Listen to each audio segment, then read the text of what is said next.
Let me go down to Toronto, Canada, and talk to Daniel. Daniel, good morning, sir. Welcome to the show. Thanks for calling and thanks for holding. Hi, Jesse. How you doing? All is well. Hi. I've been listening to your show for like 2 months now. How did you hear about my show in Canada? Well, I saw it on YouTube. Oh, okay. Right on. Yeah, I listened to your like previous shows on YouTube. I'm a subscriber. Yeah, and I just want to congratulate you, and you're doing the right thing. And I think it's folks like you that we need in our society to be strong and to always tell the truth. Yeah, that's right. Are you black by chance? Yeah. Yeah. Yeah. And so, well, thank you, man. I appreciate that, Daniel. But we need more men and women, but especially men, to love what's right with all their heart, soul, and might. Absolutely. And not to be afraid, not be afraid to tell the truth, to stand up for what is right and tell the truth. We need men and women, but especially men, to do that. Yeah, absolutely. Are you a man of courage? Yeah. Oh, good. Were you born there in Canada? Yeah. Oh, good. Yeah. Oh, that's cool, man. Well, I'm glad you listened to the show. And yeah, sure. I'm always available, to accept the writings because, I was fortunate enough to be raised up by parents, loving parents who understand, the Bible and the principles of the Bible, and who try not to sugarcoat things, Right on. That's how it was for me growing up, too. I was raised predominantly by my grandparents, and they were not afraid to tell the truth. Yeah. And they taught us not to hate anybody, but to treat people the way we would like to be treated. And they taught us to work hard, and it's just in me to be that way now.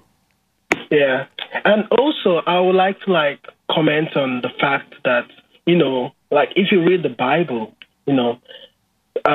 the devil is the accuser of the brethren. Yes. And,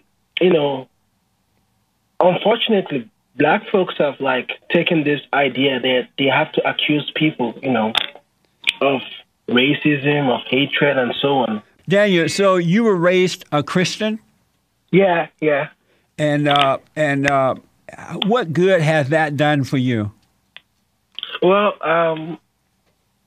growing up as a Christian, I didn't know the values, because I was kind of indifferent about my belief. Yeah. So I was, trying to pitch into other religions, other faiths. Right. But after coming across your programs, because initially I was mad because maybe being a Christian is not the right way, But when I came across your program, I started learning of, getting away with your anger, having a free mind, Yes. thinking for yourself, Yes. And I went and I prayed and I started reading the Bible, and so far it's been great. Wow. Man. Yeah, it's the part that specifically changed my life was getting rid of the anger. Yes. Yes, sir. Daniel, now, and I'm telling other folks now, if you can forgive, spiritually forgive, not just with words, but if you can let that anger go, then you can live. You can swim with the river and not against the river. But as long as you have that anger, you never, ever, ever, people would never understand what you and I are talking about right now. Yeah, yes. That's major, man. I am glad to hear that. You never know who's listening. I never thought Daniel in Canada would listen to me one day and hear that freedom is to forgive so you can live. You just never know, man. You blessed me. Thank you. Yeah, and I just want to say more grace to your elbows, that you're doing a magnificent work. I like the way you talk openly about race, religion, and so on. And absolutely enjoy it. And if it can change my life, and I believe that anyone who just sets aside their pride and follow the principles, Yes. that it's going to be the same for them. Wow, Daniel, thank you for calling me, man. You blessed me this morning. Thank you, buddy. Call me again, all right? Yeah, I always listen to your show. All right, thank you, man. Thank you so much. All right. Wow, we're having church up in here today. Man, that was something else. You just never know. Let the anger go, folks. I'm telling you, the only reason I am free today is because 25 years ago, God allowed me to see the thing that was holding me back in life was anger, resentment. Resentment. I'm telling you, he caused me to see that I resented my mother and father, but mother mostly. But if you heard Daniel, Daniel from Toronto, Canada, I can see he let that anger go. He's now free. And it's not just with words. It has to happen spiritually. You have to see that you have that anger. And when you see it, it causes a sadness like such that you've never experienced before. And in that sadness, you're repenting, and then you'll go free. You go and apologize to your parents for resenting them. Don't ask them to forgive you. You forgive them. They say, you know what, I'm sorry for resenting you for what you've done to me. And then God will forgive you. You're done. You're on your way then to life. Then you can appreciate Christianity, as Daniel said. He was testing other religions until he heard me say, forgive. And when he forgave, then he became a Christian. He understands what Christianity is all about. It's just that simple.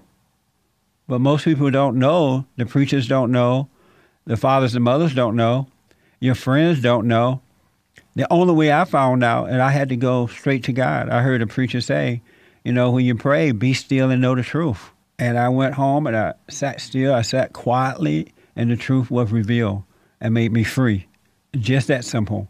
One thing I have realized about life, and I've known this now for 25 years, life has a way of happening on its own. If you can leave it alone and just live, then you can live. But if you try to make life happen, you have trouble. You have troubles like 90 going north.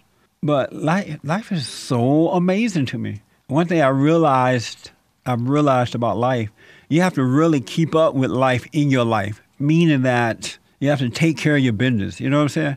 You have to pay your bills. You have to be on time. You have to do the things that are right and good and just in your life. And when you do that, it has a nice flow to it.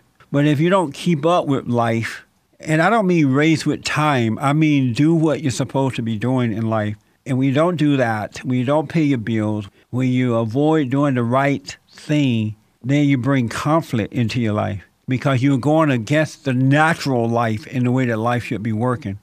So when you go against the natural way of living, just being, we are a living being.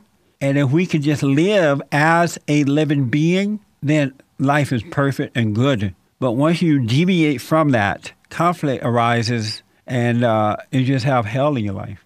Once you enter into that place, the Bible called the straight and narrow path, once you enter into that straight and narrow path, you won't deviate from it. You will not. You cannot. You cannot. It doesn't matter what goes on out there in the world or outside of you. You cannot deviate from that straight and narrow path that Christ talked about. It's real. I'm telling you, there is a straight and narrow path that leadeth to life, and there's a wide road that leads to destruction. So help me God. And for me to know this, for God to have allowed this to happen to me, it can happen to anybody. All who will receive it, it can happen to you. But you got to let life be. You have to become a living being and not just a physical body. Not that I am speaking of being in need, for I have learned in whatever situation I am to be content. Philippians 4:11. That is absolutely perfect. Not that I am speaking of being in need, For I have learned in whatever situation I am to be content. Be content in whatever situation it is. I'm telling you, folks. At one point, prior to 25 years of God, before God changed my heart, I was one of those people who were not content. I didn't know how to live that straight and narrow path life. It's not anything. Your mind cannot conceive what I'm talking about. Really. You have to discover what I'm talking about. You have to live it. You have to discover it moment by moment.